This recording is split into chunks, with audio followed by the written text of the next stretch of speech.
देख रहे हैं आवाज इंडिया, देश की भरोसेमंद आवाज। मैं हूं पिंकी। आज हम आपके लिए लेकर आए हैं एक खास रिपोर्ट जिसमें हम आपको बताने वाले हैं पुणे करार के बारे में। क्या है पुणे करार? पुणे करार का विषय जब भी हमारे सामने आता है तो जो दृश्य सबसे पहले हमारे सामने उभरते हैं वो है महात्मा गांधी और डॉक्टर बाबा साहेब अंबेडकर के बीच के तर्क वितर्क। 23 सितंबर 1932 को पुणे करार पर हस्ताक्षर किए गए, अर्थात येरवड़ा केंद्रीय कारागृह में पुणे करार पर हस्ताक्षर करके उसे कानूनी रूप से लागू किया गया। इस करार से पहले ब्रिटिश सरकार द्वारा आयोजित गोलमेज सम्मेलन की 2 बैठकें हो चुकी थी, लेकिन तीसरी बैठक होने वाली थी। पहले सत्र में मोहनदास गांधी उपस्थित नहीं थे, लेकिन डॉक्टर बाबा साहेब अंबेडकर वहां मौजूद थे। उन्होंने दलित समाज पर हो रहे अत्याचारों और अमानवीय समाज व्यवस्था पर सवाल उठाया और स्थिति को स्पष्ट किया। दूसरे सत्र में ब्रिटिश सरकार ने जातीय चुनावों का प्रस्ताव रखा, जिसमें दलितों को अलग मतदाता संघ मिलने का प्रस्ताव था।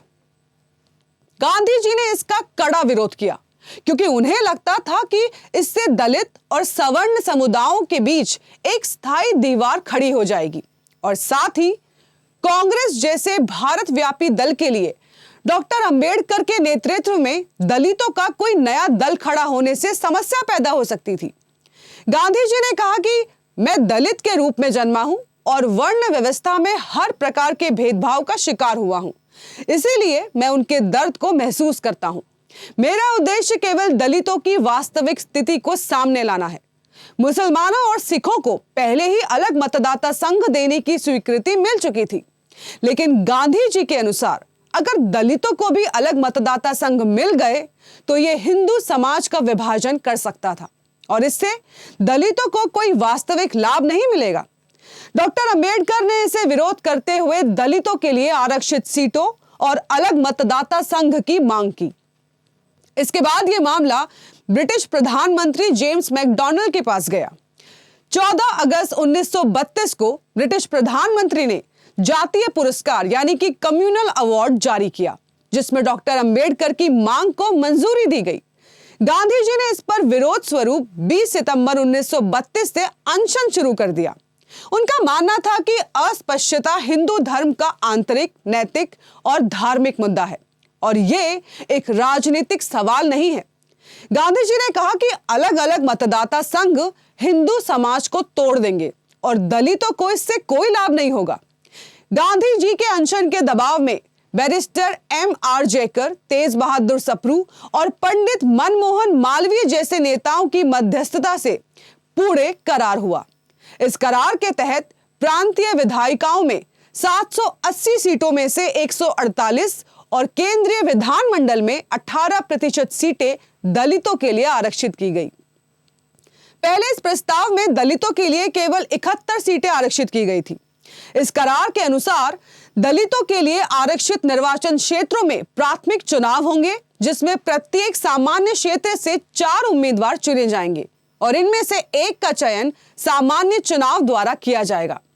हालांकि 1 महीने के भीतर पुणे करार द्वारा बनाए गए सामंजस्य को हरिजन सेवक संघ के केवल एकल नेतृत्व के कारण धक्का लगा। बंगाल के सवर्ण, हिंदू महासभा और अखिल भारतीय कांग्रेस कमेटी ने जातीय पुरस्कार का विरोध किया और इसके प्रति उत्साह का अभाव दिखाया। पुणे करार की शर्तें 1935 के भारतीय संविधान में समाहित की गई, लेकिन प्रांतीय चुनावों में दलित के लिए आरक्षित 151 सीटों में से कांग्रेस के उम्मीदवार केवल 73 सीटों पर ही जीत पाए। बाकी 78 सीटों को दलितों के विभिन्न गुटों में बांटने से कोई संगठित दल खड़ा नहीं हो सका।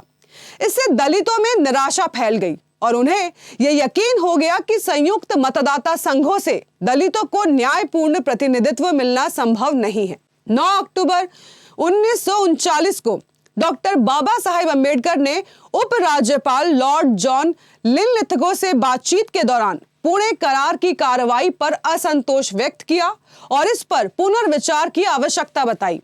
उन्होंने इस करार के खिलाफ विरोध भी किया। इस प्रकार 24 सितंबर 1932 को पुणे करार हुआ। जो भारतीय राजनीति में एक महत्वपूर्ण मोड़ साबित हुआ। हमें उम्मीद है कि यह जानकारी आपको उपयोगी लगी होगी। इस खास रिपोर्ट में आज के लिए इतना ही। अगले भाग में हम किसी नए विषय पर चर्चा करेंगे।